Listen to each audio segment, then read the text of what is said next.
दोस्तों इतनी मेहनत करने के बाद भी हमारी सेल्स क्यों नहीं आती? ऐसी कौन सी वजह होती है जिससे कस्टमर हमसे दूर भागते हैं?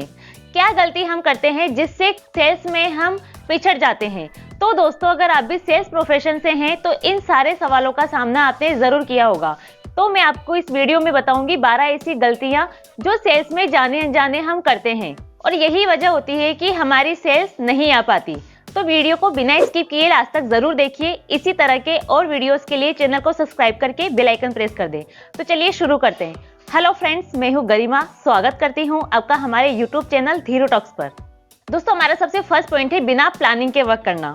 दोस्तों आपको भी पता है कि कोई भी कंपनी हो या फिर कोई भी फील्ड हो, प्लानिंग जरूरी होती है। अगर हम बिना किसी प्लानिंग के वर्क करते हैं तो हमें रिजल्ट नहीं मिलता, हमें सक्सेस नहीं मिलती। फॉर एग्जांपल आप किसी क्लाइंट से बात कर रहे हैं तो आपको यही नहीं पता कि कैसे बात करनी है, आपकी स्क्रिप्ट क्या होनी चाहिए, किस क्लाइंट से आपको बात करनी है और कितना टाइम एक कॉल को देना है। तो ये सारी चीजें आपको पहले से प्लान की हुई नहीं होती है। तो क्या आपको रिजल्ट अच्छा मिलेगा? बिल्कुल नहीं, आपको प्रॉपर रिजल्ट नहीं मिलेगा, आपकी सेल्स अच्छी नहीं आ सकती। नेक्स्ट है वीक सपोर्ट सिस्टम। दोस्तों किसी भी कंपनी का सपोर्ट सिस्टम अच्छा होना चाहिए, बिकॉज इस कस्टमर को यही चाहिए कि जिस कंपनी से उसने प्रोडक्ट परचेज किया है तो उसका सपोर्ट सिस्टम अच्छा होना चाहिए। फॉर एग्जाम्पल वहां से किसी ने एयर कंडीशनर परचेज किया है, तो एयर कंडीशनर जब उसने परचेज किया है तो उसे और भी काफ़ी सारी रिक्वायरमेंट होती है, उसका इंस्टॉलेशन, उसको मैकेनिक चाहिए होता है। बट कस्टमर वहाँ पे कॉल करता है बट उसको कोई रिस्पॉन्स नहीं मिलता। 1 महीना 2 महीना वो वेट करता है बट फिर भी उसकी कॉल को इग्नोर किया जाता है, डिस्कनेक्ट किया जाता है। तो कस्टमर काफ़ी डिसअपॉइंट हो जाता है। तो माइंड में वो कहीं ना कहीं एक थिंकिंग बना लेता है कि उस कंपनी में उसे दोबारा इन्वेस्टमेंट नहीं करना है, बिकॉज उस कंपनी से उसे सपोर्ट नहीं मिला है। सो इस चीज़ का आप ध्यान रखें। हमारा नेक्स्ट पॉइंट है अपने कंपटीटर के बारे में अपडेट ना रखना। दोस्तों कई बार ऐसा होता है कि हमारे जो कंपनी है, हमारी कोई शॉप्स हैं, तो हमें यही नहीं पता कि मार्केट में और कौन कौन सी कंपनियां ऐसी है जो हमारी कंपटीटर है और वो क्या ऑफर स्कीम कस्टमर को प्रोवाइड करती है और वो टाइम पर अपने सर्विस प्रोडक्ट को किस तरह से अपडेट करती है, क्या क्या नई चीज़ें लाती है। तो ये सारी चीज़ें हमें नहीं पता होती। तो ये सारी अपने कंपटीटर के बारे में आपको पता होना चाहिए। नेक्स्ट है सेल्समैन को प्रोडक्ट और सर्विस के बारे में पूरी जानकारी ना होना।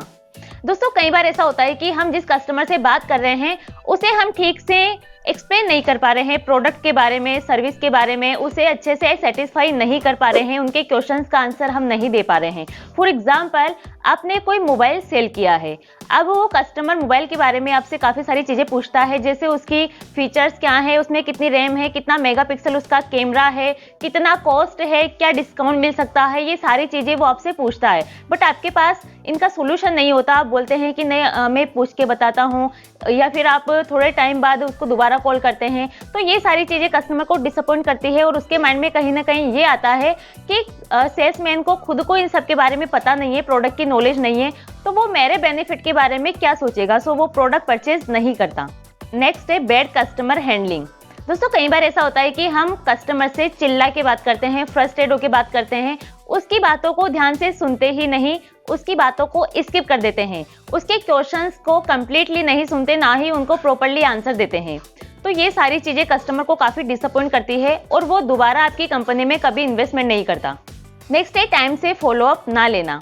दोस्तों कई बार ऐसा होता है कि हम कोई कॉल करते हैं या फिर किसी कस्टमर से हम बात करते हैं तो वो कन्विंस हो जाता है, वो एग्री हो जाता है प्रोडक्ट परचेज करने के लिए।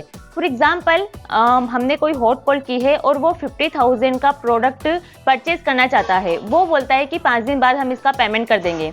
तो 5 दिन बाद हमारे माइंड से ये चीज़ स्किप हो जाती है और हम उसको कॉल करना भूल जाते हैं। और वही कॉल अगर हम उसको 5 महीने 10 महीने बाद करेंगे तो क्या वो हमें पहचानेगा? वो हमें पहचानने से इनकार कर देगा, वो ये बोलेगा कि हमारी बात नहीं हुई है। तो आपको इंस्टेंट उसी टाइम जो कस्टमर टाइम बताता है उसी टाइम आपको उसको कॉल करनी है। नेक्स्ट है no online existence.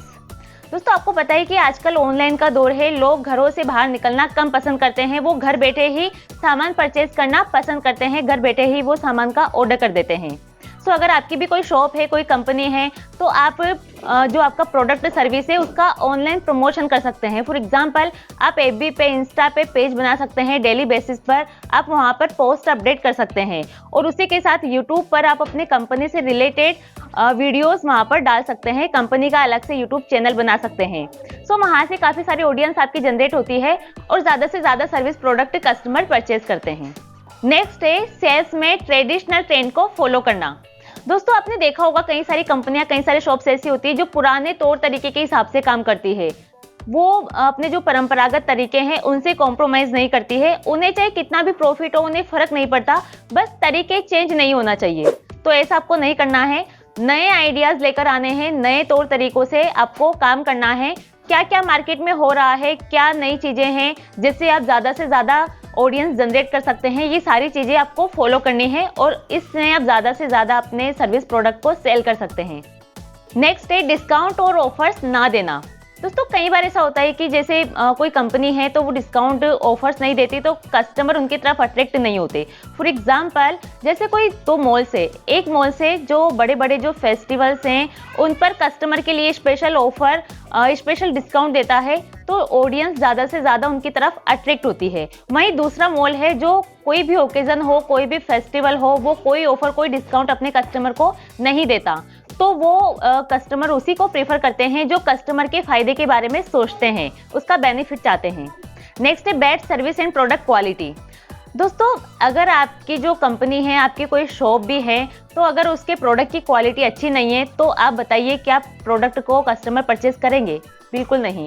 For example garments की कोई शॉप है, एक गारमेंट्स की शॉप है जो हाई क्वालिटी के ड्रेसेस वो सेल करती है, एक है जो लो क्वालिटी की ड्रेसेस सेल करती है। वही सेम प्राइस पे, सेम कॉस्ट, सेम वारंटी, सारी चीज़ें सेम है, बस कॉस्ट का डिफरेंस है। एक ज़्यादा बेनिफिट लेना चाहती है, एक कम बेनिफिट।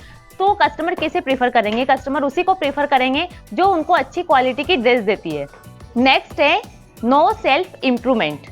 दोस्तों जब हम कस्टमर से बात करते हैं तो कई सारी कमियां हमारे अंदर होती है, जैसे हम कॉन्फिडेंस से कस्टमर से बात नहीं कर पा रहे हैं, कम्युनिकेट करने का तरीका हमारा अच्छा नहीं है, पैशंस हमारे अंदर नहीं है, हम फ्रस्ट्रेट होकर चिल्ला के उनसे बात कर रहे हैं, पोलाइटली बात नहीं कर रहे। तो ये सारी हमारे अंदर वीकनेस होती है। तो हमें इनको आइडेंटिफाई करके इनको इम्प्रूव करना है ताकि कस्टमर को हम इजीली कन्विंस कर सकें और वो हमारे प्रोडक्ट सर्विस को परचेज करें।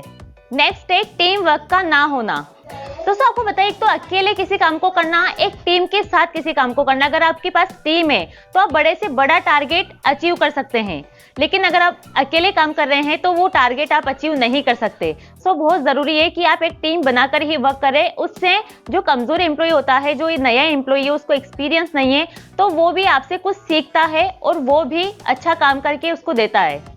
दोस्तों अगर आपको इन सब प्रॉब्लम्स का सॉल्यूशन चाहिए, आप चाहते हैं कि ज़्यादा से ज़्यादा सेल्स कैसे इंक्रीज करें, तो उसका मैंने एक डिटेल्ड वीडियो बनाया हुआ है। उसका लिंक आई बटन में दिया गया है, वहाँ पर क्लिक करके आप उस वीडियो को देख सकते हैं। तो दोस्तों इस वीडियो में फिलहाल इतना ही। अगर आप हमारे YouTube चैनल पर नए हैं तो चैनल को सब्सक्राइब करके बेल आइकन प्रेस कर दें। वीडियो अच्छा लगा है तो इसे लाइक करें, अपने दोस्तों के साथ शेयर करें। वीडियो से रिलेटेड अगर आपका कोई क्वेश्चन है तो हमें कमेंट करके ज़रूर बताएं। तो मिलते हैं एक नेक्स्ट वीडियो में नए टॉपिक के साथ। Thank you.